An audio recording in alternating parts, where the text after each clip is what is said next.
रोहतासगढ़ किला में 2 दिनों तक आदिवासियों ने मनाया अंतर्राष्ट्रीय कुड़खर कोहा बेंजा महाउत्सव। रोहतास प्रखंड क्षेत्र के कैमूर पहाड़ी पर स्थित रोहतासगढ़ किला में कई देशों के आदिवासियों ने हजारों हजार की संख्या में जुटकर अंतर्राष्ट्रीय कुड़खर कोहा बेंजा महाउत्सव मनाया।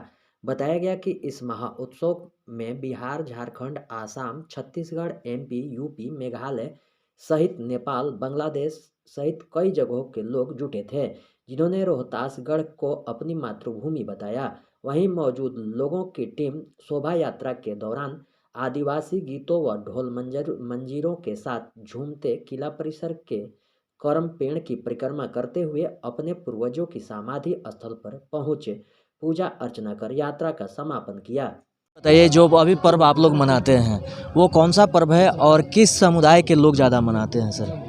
इसमें तमाम आदिवासी समाज के लोग मनाते हैं, लेकिन ये जो आज रोहतासगढ़ में जो ये आयोजन है, ये अंतर्राष्ट्रीय कुड़ख कोहा बेंजा समिति की ओर, रोहतासगढ़ की ओर से आयोजित है और इसमें सभी उरांव समाज के लोग अपने अपने गोत्र के साथ यहाँ उपस्थित हुए हैं। इसको कोहा बेंजा भी कहा जाता है, जिसको अगर ऐसे कहा जाए तो बड़का शादी ये कहा जाता है। और ये जो पूरा पूस का महीना होता है, ये हम लोग का अपने पुरखों के नाम न्यौछावर रहता है। इस समय हम लोग किसी तरह का घर में शादी ब्याह, छठी, मुंडन, छिलन हम लोग नहीं करते हैं। इस समय सीधा सीधी जो पुरखा जो आज हम लोग को छोड़कर हमारे बीच से चले गए हैं, उन लोगों को हम लोग श्रद्धा सुमन अर्पित करते हैं।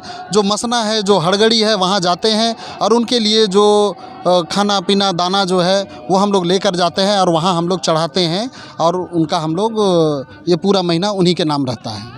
जैसे कि सर हमें अभी देखने को भी मिल रहा है कि यहाँ हजारों की संख्या में भीड़ जुटी हुई है और ऐसे में सिर्फ नौहट्टा और रोहतास प्रखंड के लोग ही तो नहीं होंगे, किस किस राज्य से यहाँ पे लोग आए हुए हैं? जी, इस कार्यक्रम में सिर्फ भारत ही नहीं, भारत के सभी राज्य जैसे उड़ीसा, छत्तीसगढ़, बंगाल, बिहार, असम, यूपी, एमपी, इसके अलावे देश के बाहर नेपाल, बांग्लादेश और भूटान से भी लोग यहाँ उपस्थित हैं, क्योंकि जो कुड़खर है, जो उरांव है, जो वहाँ भी बसे हुए हैं, आज वो अपने पुरखों को याद करने के लिए यहाँ उपस्थित हैं और इस कार्यक्रम में शामिल हैं। अच्छा, ये पूस का महीना है, इस पूस के पूरे महीने को आपने एक चीज़ बताया कि हम लोग मुंडन नहीं करवाते या फिर जो भी नहीं, तो कोई भी अच्छा शुभ काम नहीं कर पाते, तो सर इसको आप पूस के महीने को अपने पूर्वजों के नाम से छोड़ते हैं सर? जी, इसको हम लोग अपने पुरखा के नाम से हम लोग इस महीना को हम लोग मानते हैं और उस महीना में जिसको कि कोहा बेंजा कहा जाता है, बड़का शादी कहा जाता है। अच्छा, खास तौर पे रोहतासगढ़ किला में जो कर्म का जो पौधा भी मौजूद है, बहुत पुराना है, किसी का इसका कोई इतिहास नहीं बता सकता। जी जी जी, इसके संदर्भ में सर आपकी क्या राय है? जी, वाकई ये ऐतिहासिक है और आज हम लोग जो करम पर्व जहाँ भी हम लोग मनाते हैं तो वो ये रोहतासगढ़ से जुड़ा हुआ है, ये करम पेड़ से जुड़ा हुआ है। हम लोग जब थाली में जब हम लोग पूजा का सामग्री लेके जाते हैं करम के समय में, तो करम का डाली तो हम लोग गाड़ते ही हैं। जितने लोग पूजा के लिए आते हैं, चारों तरफ पानी डालकर उस जगह को भी स्वच्छ और शुद्ध करते हैं और डाली में जो थाली में जो रहता है वो जवा फूल रहता है, सारू पत्ता रहता है, खीरा रहता है और जो कि सफ़ेद कपड़े से लपेटा हुआ रहता है। वो सारा जो नेक का जो सामान है वो इस रोहतासगढ़ से जुड़ा हुआ है। हम लोगों का जो उस समय का जो मानना है कि जब यहाँ आपत्ति आया, विपत्ति आया, तो यही करमदेव हम लोगों को बचाया।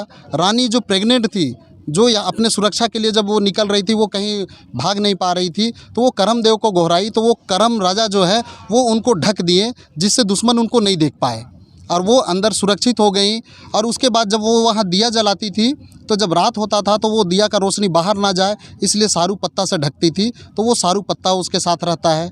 फिर बच्चा वहाँ जब जन्म लेता है, जिसको कि हम लोग खीरा उस बच्चे का प्रतीक है, और उसको वो अपना साड़ी फाड़ के वो कपड़ा को उसमें लपेटती हैं और उसके बाद जब वो ठीक हो जाती हैं तो 9 दिन के बाद वो वहाँ से निकलना चाहती हैं। तो करम डाल जब ऊपर उठता है तो वो बोलती है कि अब तो मेरे पास कुछ नहीं है आपको देने के लिए, करमदेव को देने के लिए। तो जब वो अगल बगल में देखती है तो वहाँ जो भी बीज गिरा हुआ रहता है, जो घास रहता है, वो 9 दिन तक सूरज का रोशनी नहीं पड़ने की वजह से वो पीला हो जाता है तो और सुनहला हो जाता है। तो वो उसी को जावा फूल, पवित्र फूल बांधकर उसको काटकर फिर वो करमदेव के चरण में चढ़ाती है। और आज इसी की याद में आज जहाँ भी करम बनता है, 9 दिन भाई बहन लोग उपास प्यास करके बिना सूरज का रोशनी दिखाए हुए जवा फूल उगाती है और उसी फूल से करमदेव की पूजा की जाती है। आपका नाम क्या है सर?